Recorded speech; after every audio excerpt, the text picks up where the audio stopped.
Lykeion Books presents Saltwater Witch by Chris Howard, Book 1 in the Seaborn Trilogy.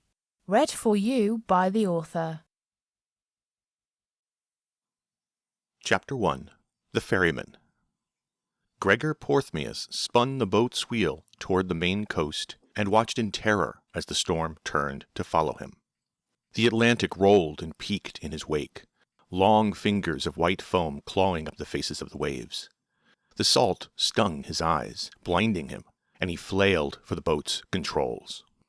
The heel of his palm hit metal, a stab of pain as he shoved the throttle all the way forward, hoping for more speed. Then he bit down hard, grinding his teeth together so that he wouldn't bite his tongue. He felt the shift in gravity, the deck sliding away under his boots. The hull cut through the water, lifted off a crest into the air, went vertical, bow first, and rode the steep canyon wall of water into the darkness below. On the way down, he passed a blur of silver green off the port side, something human-shaped against the muddy gray sea. But when he blinked away the rain and looked back, it was gone. Gregor knew it would return because it called his name across the waves, through the storm, a thin, singing voice that reached his bones and made him glance over his shoulder one more time. Nothing there. Lightning cut across the sky, and he could see the waves like moving mountains through the rain-streaked windshield. It lit up his hands on the boat's wheel, lines and curves of sharp white tumbling over the controls and dashboard. Gregor shook more rain from his hair, inching his hands apart on the chrome, hands bronzed from a decade under a harsh sun, stretched and polished around the knuckles. Scar tissue like welded seams ran up the insides of his fingers. He squeezed his eyes shut for a moment before willing them open, holding back tears. Bracing his feet apart, he turned away from the black clouds at the horizon to search the inside of his boat, looking for the child he had been ordered to save from the storm, a baby girl who had been left on a wave-battered rock a dozen miles out in the ocean. Rolled tarps and fishing gear skidded across the deck, tangling with the clothes and blankets thrown from the cabin. Like any man, he feared the Atlantic's anger, but it only went in so far.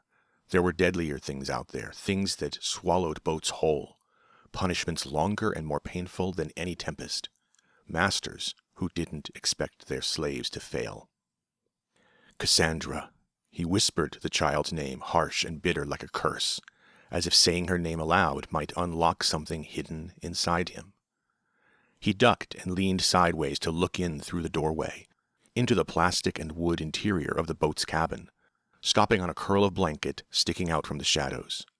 The sleeping baby girl was right where he had put her, under the bench, next to his tackle boxes, wedged in place with wads of useless sea charts. His voice was shaky, but hearing his own voice gave him some courage.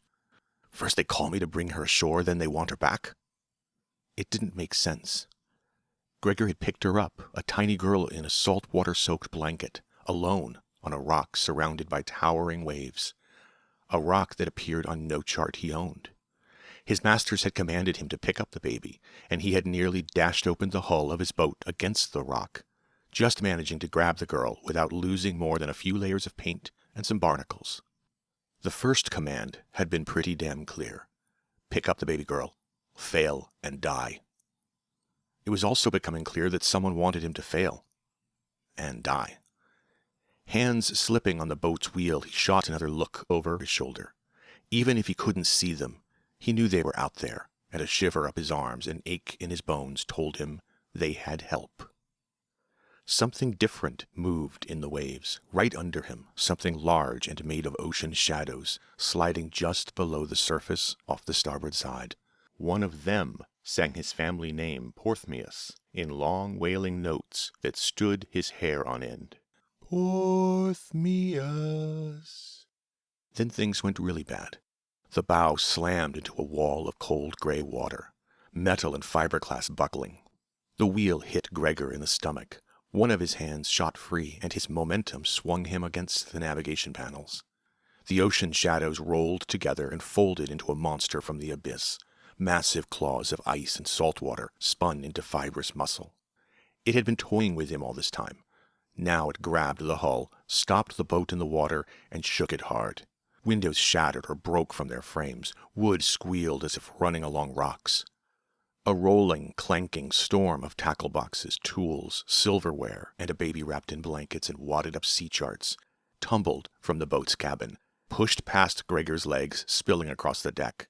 He gripped the wheel tighter with one hand and pounded the throttle with his fist, his last chance. He leaned toward the bow, holding on. The engines roared, the deck tilted back, and the cold gray Atlantic swelled over the gunwales.